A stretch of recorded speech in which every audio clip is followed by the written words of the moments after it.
Next exercise 3.4 का question number 9 हम करेंगे। इसमें हमने फाइंड करना है इन्वर्स इन्वर्स ऑफ मैट्रिक्स। ये जो मैट्रिक्स है ये 3/3 के इन्वर्स हम पहले भी फाइंड कर चुके हैं, 3.3 में भी हमने ये फाइंड किया हुआ है। इन्वर्स का क्या फार्मूला था? 3/3 का जो मैट्रिक्स है इसमें हम जब इन्वर्स फाइंड करेंगे तो इसके लिए हम जो फार्मूला यूज़ करते हैं ए इन्वर्स फाइंड करने का, बेसिकली ये फार्मूला है A inverse equal to adjoint of A over A determinant. यानी सबसे पहले हम ए का डिटर्मिनेंट लेंगे। ये मैट्रिक्स ए है, ए का डिटर्मिनेंट जो 3/3 का हम काफ़ी दफ़ा पहले भी कर चुके हैं। तो इसमें कैसे हम लेते थे? सबसे पहले हमने 1 लिखा है, फिर ये रो ये कॉलम कैंसल, बाकी एलिमेंट आएंगे -2 0 -2 2। ये हमारे पास एलिमेंट आ गए। सेम इसी तरह अगर हम दूसरा इसमें देखें, ये इसको इस तरह एक्सपेंड किया है। फॉर एग्जांपल सबसे पहले अगर हम 1 लिखें, जब 1 लिखेंगे ये रो ये कॉलम कैंसल, बाकी आएंगे -2 0 -2 एंड 2। देन मिड वाले का साइन हम चेंज कर देते हैं, -2 आएगा, ये रो ये कॉलम कैंसल, तो बाकी आएंगे 0 0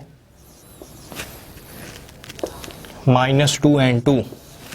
देन -3 हम लिखेंगे, ये कैंसल 0 -2 एंड -2 एंड -2। अब जब हम इसको सॉल्व करेंगे, सबसे पहले ये 2/2 का डिटर्मिनेंट बन गया, इसको इससे मल्टीप्लाई करेंगे, माइनस इसको इससे मल्टीप्लाई करेंगे, देन इसको इससे मल्टीप्लाई करेंगे, इसको इससे मल्टीप्लाई करेंगे, इसको इससे मल्टीप्लाई करेंगे, इसको इससे मल्टीप्लाई करेंगे, तो उसको एक्सपेंड करके हमारे पास ए डिटर्मिनेंट का आंसर आ जाएगा 8। बाद में हमने इसका फाइंड करना है एडजॉइंट। तो एडजॉइंट फाइंड करने के लिए सबसे पहले हमें इसके कोफैक्टर फाइंड करने पड़ते हैं।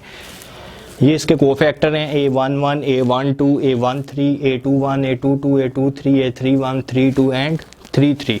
तो अब इसके लिए जैसे हम कोफैक्टर फाइंड कर रहे थे, कोफैक्टर कैसे फाइंड करते हैं? फॉर एग्जांपल पहले हमने फाइंड करना है A11, तो A11 का फर्स्ट रो फर्स्ट कॉलम ये भी कैंसिल ये भी कैंसिल, तो हमारे पास बाकी आएगा -2 0 -2 एंड 2।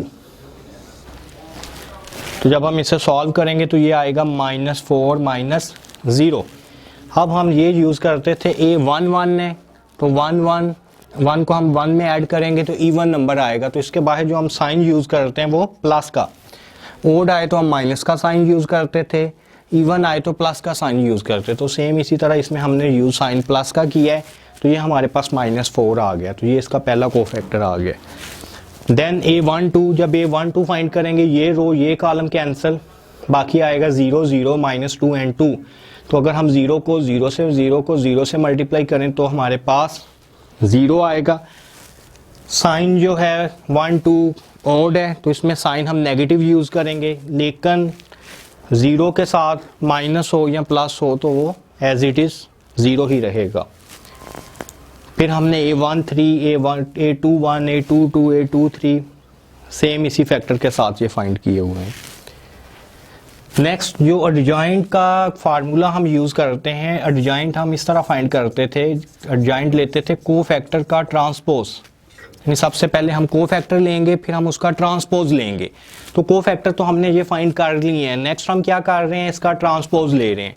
ट्रांसपोज रो को हमने कॉलम में चेंज कर दिया, -4 0 -4, देन 2 -4 एंड -2, देन -6 0 एंड -2। हमने रो को कॉलम में चेंज कर दिया, तो ये हमारे पास इसके कोफैक्टर आ गए हैं।